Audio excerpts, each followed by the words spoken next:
I mean, her mom should have turned me in a long time ago over it. And still when was allowed to live there, and I mean, she lived there with her kids in the house for years and years and years. Well, why didn't you remove yourself? You're talking about. It was my house. I mean, it was premarital by 10 years.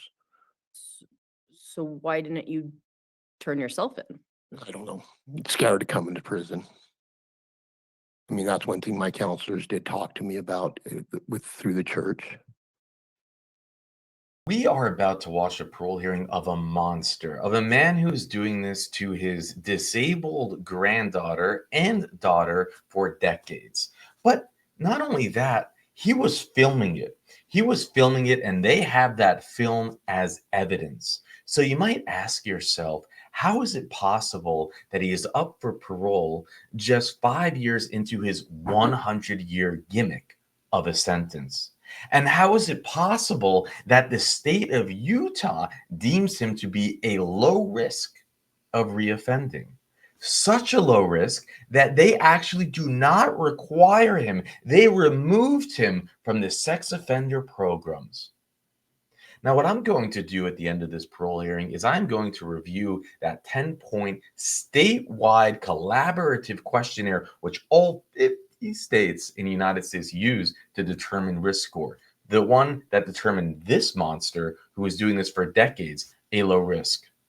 Now, this risk score, it needs to be exposed. I believe it's one of the biggest, darkest kept secrets that no one wants to talk about. I'll go over the history of how it was created, which is a very little known history. The creators, very little know who created it. Very little know who paid for it to be created. As a matter of fact, all of the tests that were used in creating this report, they weren't even done in the US. They were done in a different country. But yet, all 50 states in America use it to determine who is a risk to reoffend. Now, this case, it checks all the boxes.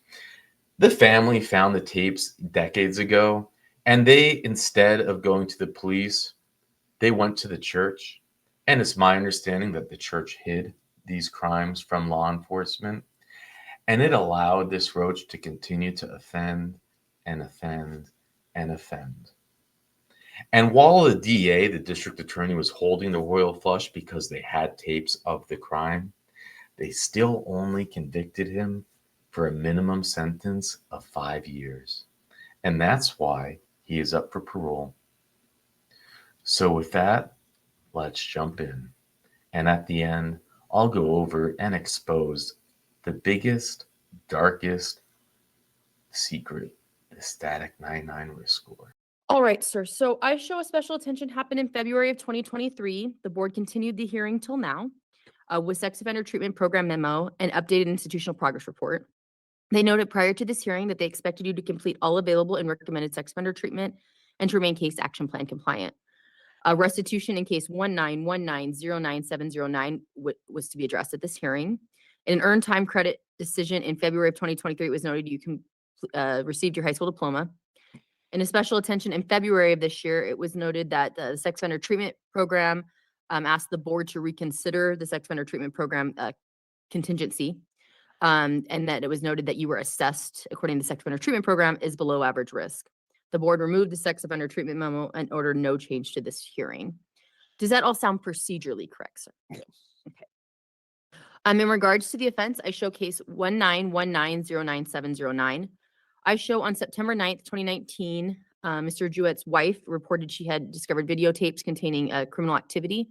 The evidence revealed Mr. Jewett was sexually assaulting the first victim. She had cerebral palsy and was unable to speak or move.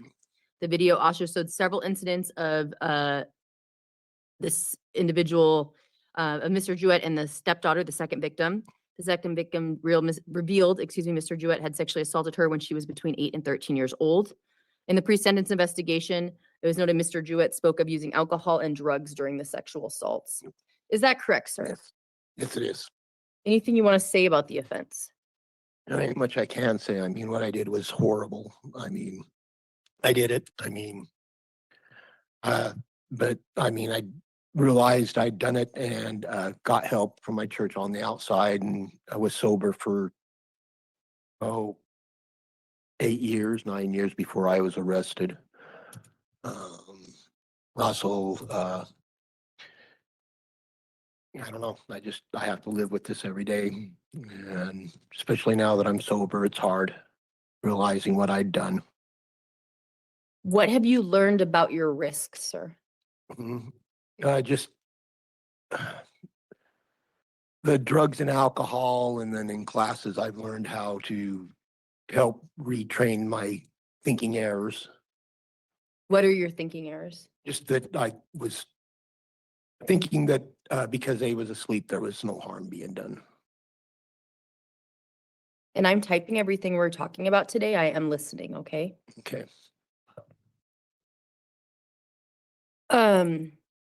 Sir, you're speaking of drugs and alcohol. But obviously people have used drugs and alcohol, not committed sex. I'm not using that as an excuse. No. But I'm just trying to get insight into your risk, right, sir? Because Okay. obviously this is a very violent offense. Right. And offenses, I should say. And I would like insight into your risk as much as possible. So what else have you learned besides drugs and alcohol or risks?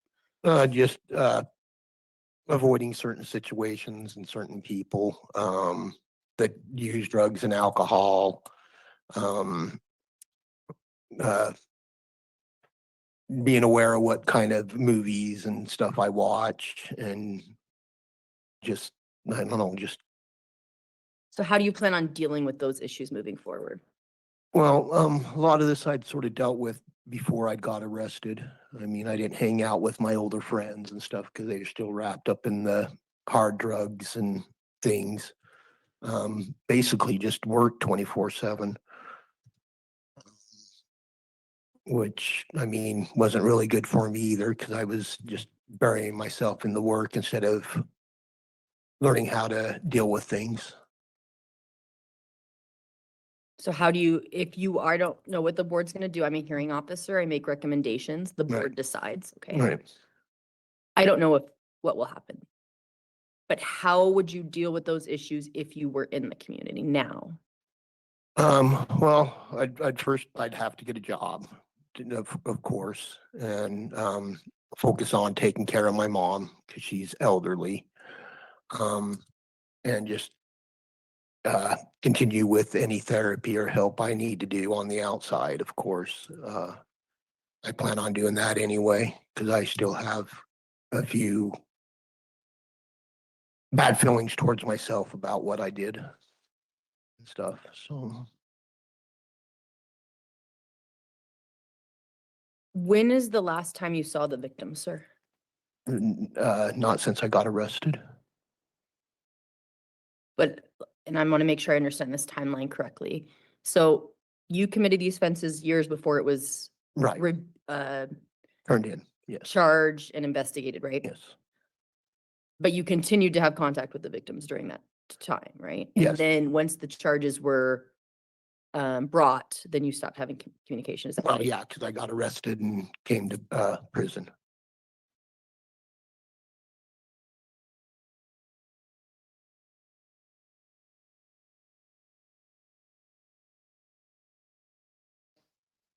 Okay. So, sir, I'm a hearing officer once again, but I've never seen the board grant parole without some kind of no victim contact condition. Would you abide by that, sir? Yes, I'd be willing to abide by that. I also think based on your offenses, that you are very likely to have sex offender A conditions if you're released, which means no contact with children. Would you abide by that? Yes. If wherever you planning to release, are there any children in those in the environment? Is there anything you'd like to say about victim impact or victim empathy, sir? Well, I learned a lot from both programs. I mean, I feel sorry for him. I know not only just hurting Derek and Tasha, that I brought harm to my entire family. I'm going to take victim testimony in just a second. Is there anything else you'd like to say before I? So it's my understanding that we're going to have you step outside over here while I take victim testimony. You'll still be able to hear the testimony and you can still respond, but I'm going to have you step out, okay? Okay.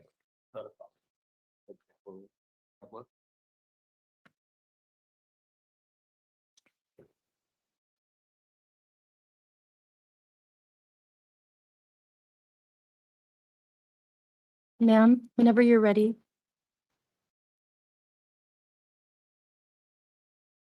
Ma'am, my name is Kelly Perry. I'm a hearing officer. I want to thank you for coming to this hearing today, okay? I'm going to be taking testimony from you. So if you don't mind, please raising your right hand.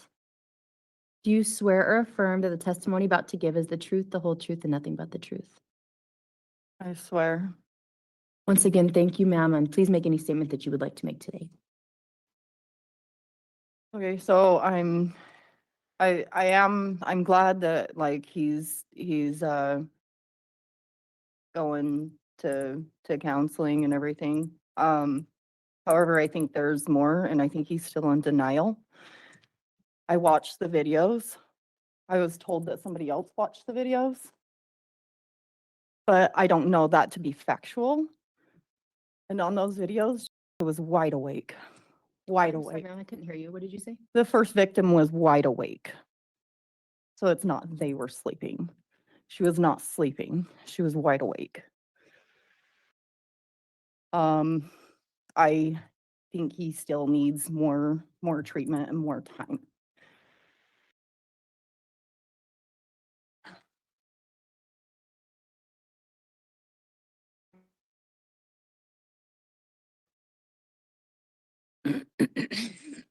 Um, And I apologize, ma'am, I forgot to get your name on the record. Can you also state your name? Any other statement that you would like to make today, ma'am? If you need a minute, or you tell me when you're ready. I was trying to remember everything. I want to make sure that I don't leave anything out beside. It's been very hard. Been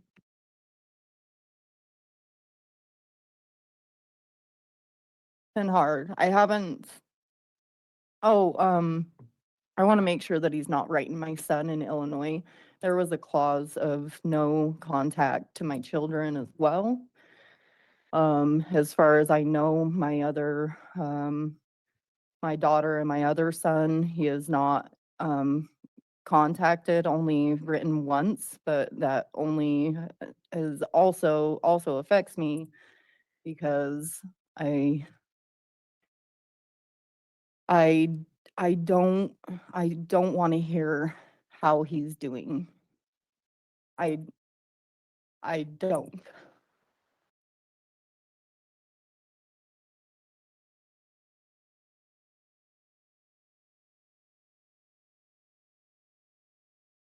I don't want him to hear how I'm doing.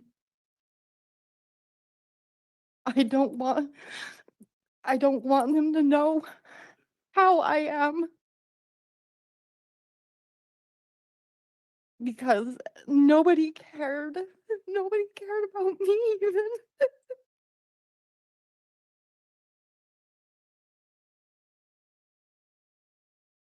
Things were freaking said and nothing was done.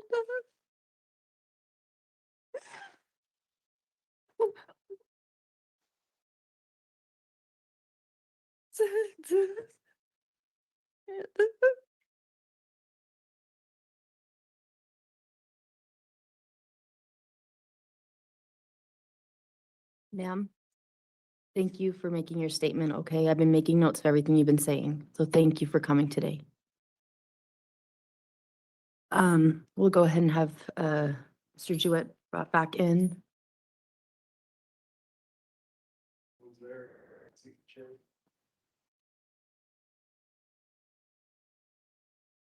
All right, sir, you were able to hear that statement? Yes. Any response that you would like to make, please direct towards me. Yeah, I mean, I know I heard, I mean, and like she says, they knew about this the whole time. I mean, I had had the videos forever. I mean, so, I mean, there's no excuse for it. I mean, she was betrayed by not only me, but by her mother.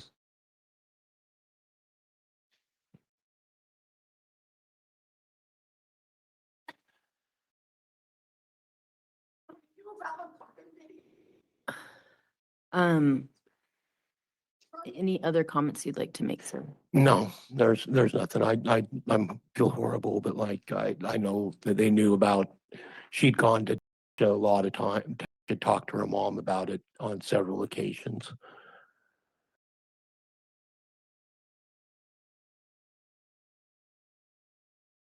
I mean, you can even hear their testimony, how they forced me to get counseling in the court when I was, I'm a little confused where you're going with this. So are you blaming someone? no, else? no, I'm not. I mean, I am totally responsible, but I feel sorry for, because I mean, her mom should have turned me in a long time ago over it.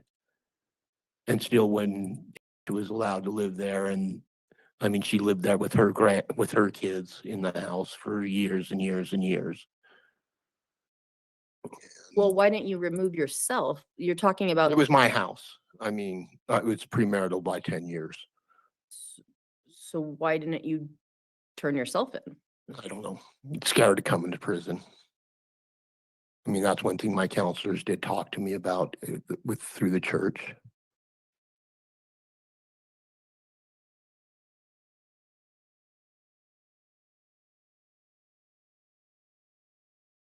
All right, sir. I want to make sure I get to the sex offender treatment memo.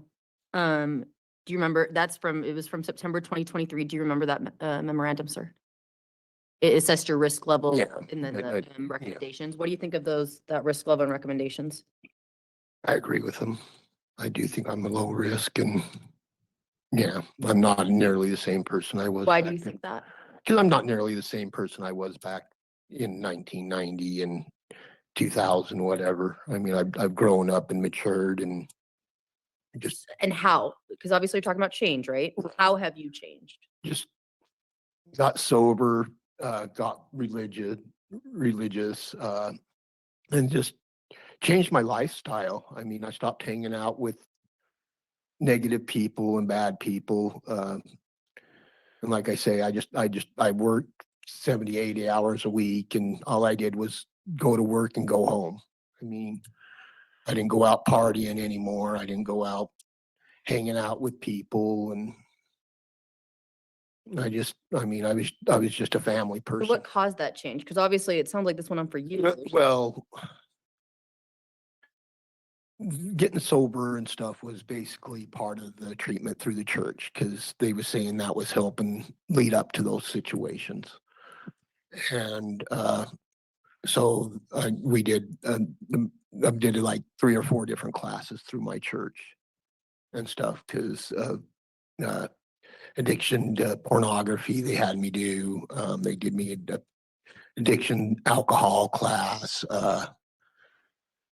Besides just talking to the counselor on what I'd done.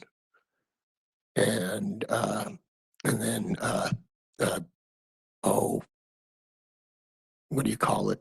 I can't remember. Anyway, it was building a positive outlook on yourself and your life type thing. And then just changed. I did so much and tried so hard to just make amends on the outside. I mean, I did so much to help and stuff. I mean, I was really hoping this was behind us and stuff. And I feel terrible for what I did to him. And then to hear my daughter crying just kills me. Do you think you need sex offender treatment? I understand what the memo said, but do you think you need the program? I don't think it would. I think it would better me, honestly. It would or would not? Would. Okay. I mean, it can hurt.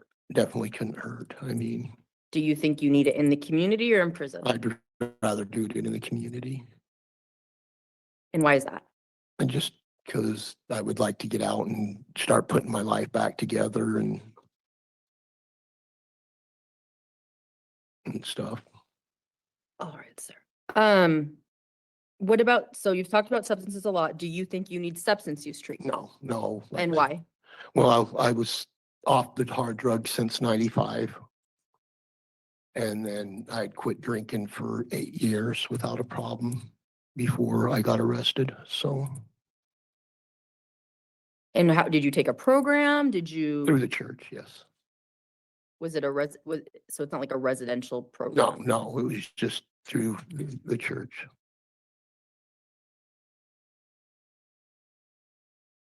Okay. I think your board packet, maybe it's a pre-sentence investigation. I apologize. I can't remember which one, but it talked about you had physical health issues. Is that right, sir? Yes. What are your physical health issues? I have high fluctuating blood pressure, which it drops, gets high and then drops, which causes me to black out. And then I have heart problems. Because actually my heart stops beating. So And what about your mental health? I'm on some mental aid in here, but on the outside, no. What are you taking, sir? Um, oh, Gestala something and metoprolol. So you're saying you only need it in here? Is it? Yeah, I wasn't on mental health pills on the outside. It's just because of the depression and stress in here.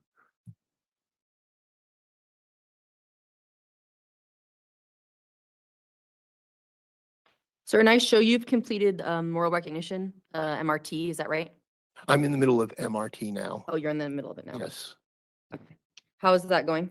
it's going good. I really enjoy the class. What have you learned from the class? That, well, we're just barely into the first 2 chapters of it. And the first one was just basically facing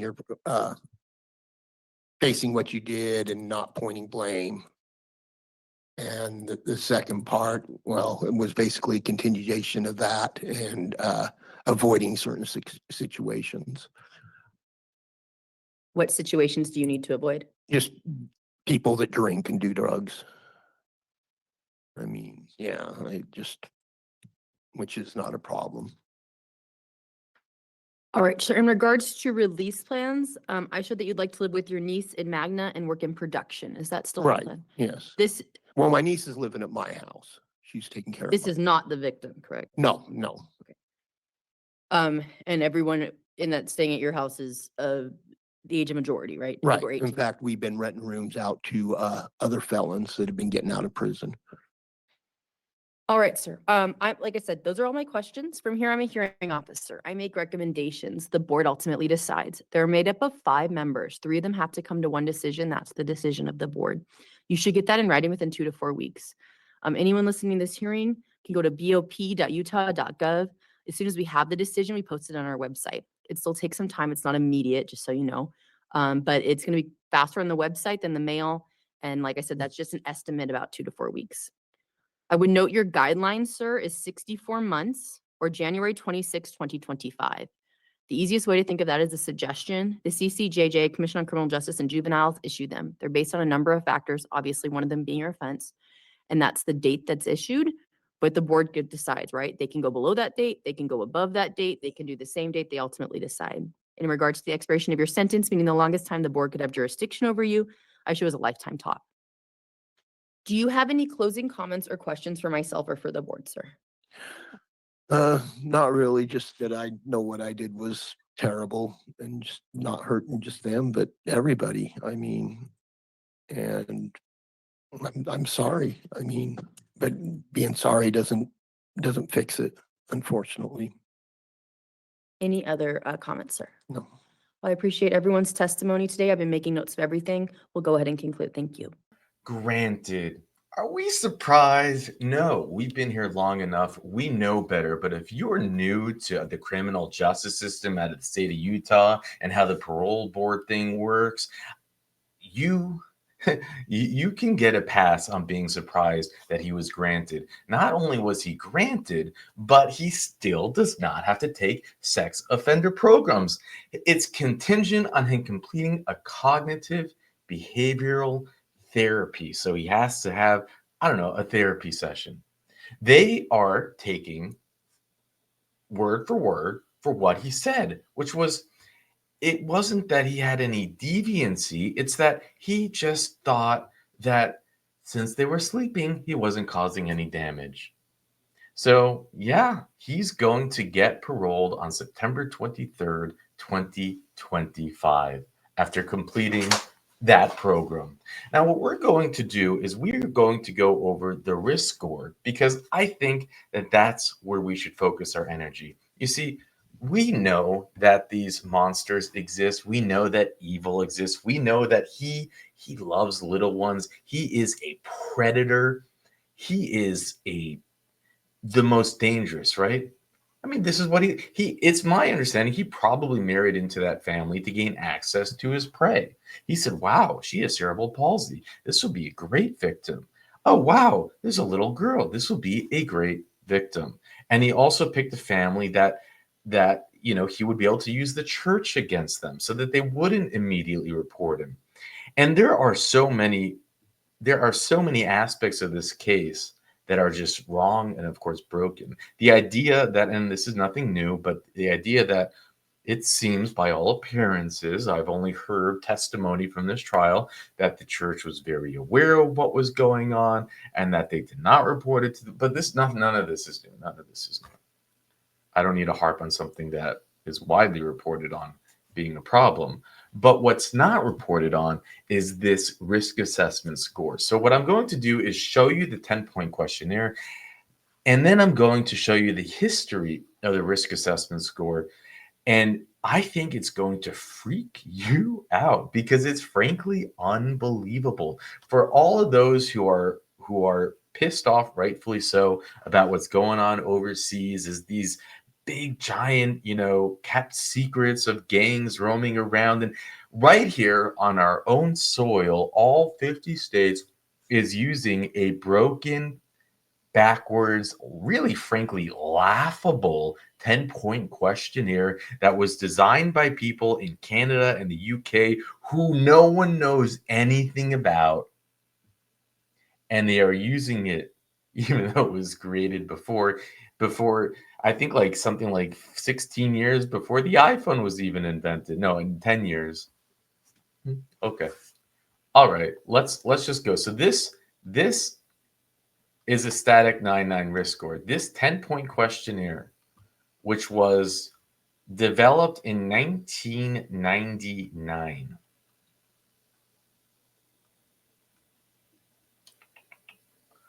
Developed in 1999 is what all 50 states use. And it's 10 points. See, 10 questions. And it simply goes on to ask, and let me just point out a few of the questions that are absolutely absurd so that you'll get the point. Now, the lowest score is what you want to get. If you are 60 years or older, you start with a -3 score.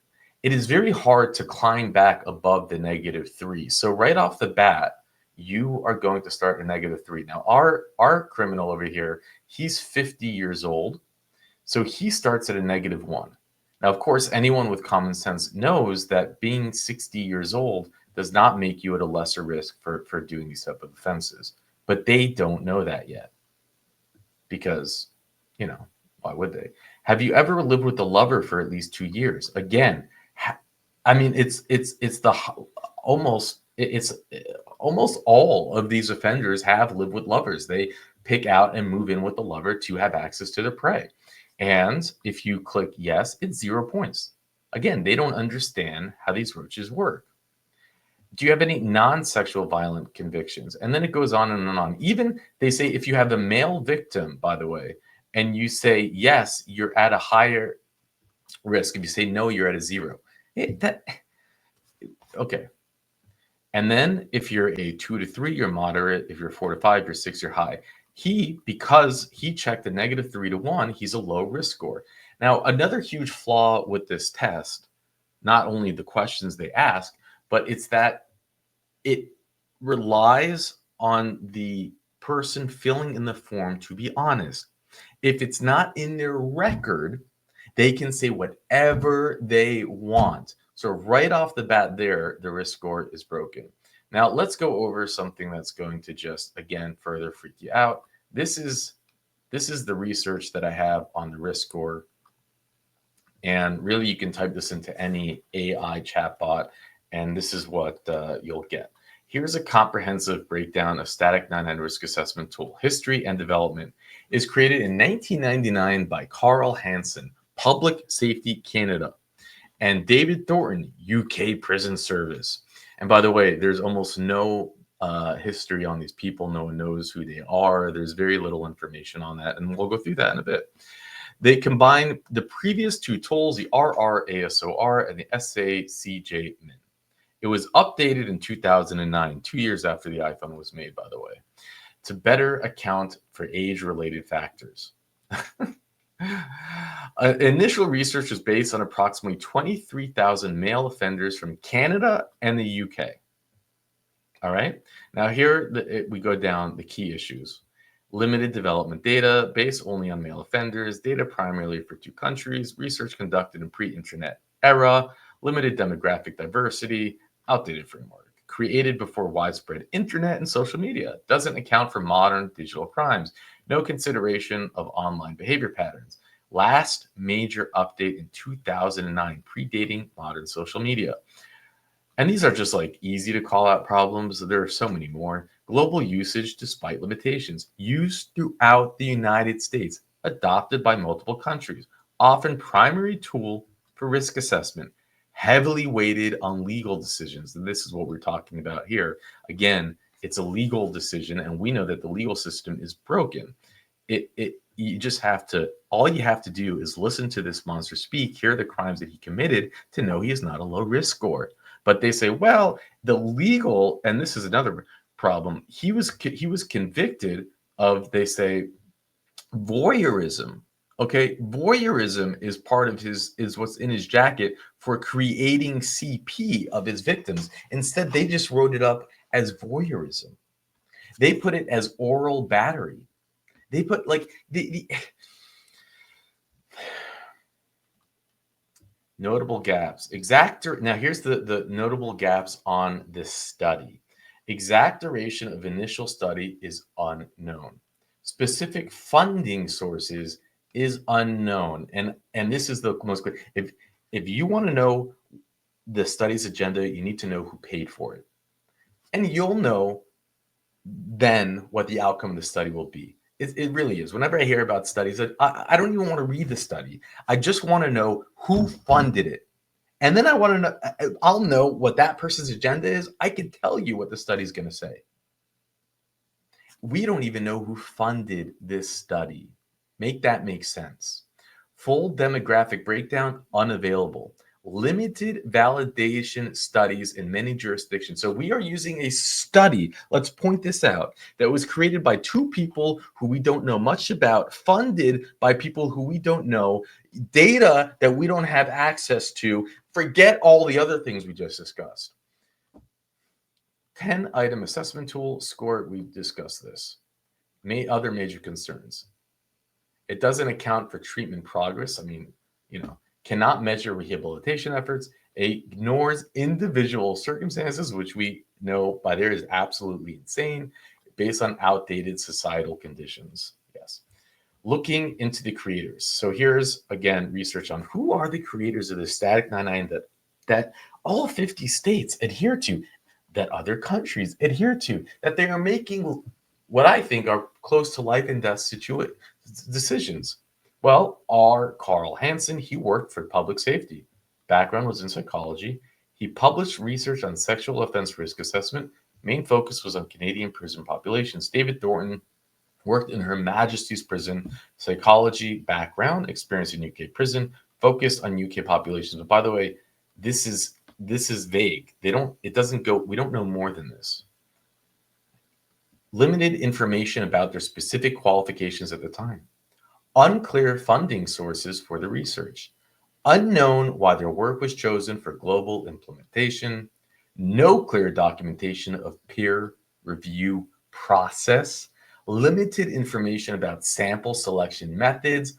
Unclear duration of their initial studies. No public record of study protocols. Ladies and gentlemen, again, this is the biggest kept secret. This is insane. This is madness. This needs to be picked up by publications that can make some noise around this, because this is nuts. Anyone who sees this knows it's nuts. And first, we had to go through the process ourselves. We had to watch parole hearing after parole hearing after parole hearing, seeing the most vile creatures being considered a low risk, seeing someone like this being told that they actually should not take a program because they are too low of a risk. And this is what it's being based off of. You can't make it up. We are the investigative reporters that are shouting this off of the rooftops. Why is this not spreading on our social media? Why is there not outrage around this? Because no one knows. No one knows except those in charge to protect us. What's particularly concerning about this tool, created by two researchers studying specific prison populations in just 2 countries, it became a global standard for risk assessment without clear documentation of its development process or validation across different populations. And this information is literally a 1-line question that I wrote in my AI bot. You want to try your own research? Go type it into every bot that you can find. I think my bot, I use a third-party service, is just going through ChatGPT, which I don't think exactly leans on the side of kitties, but I don't know. I actually have no idea. But it wasn't Grok. And look,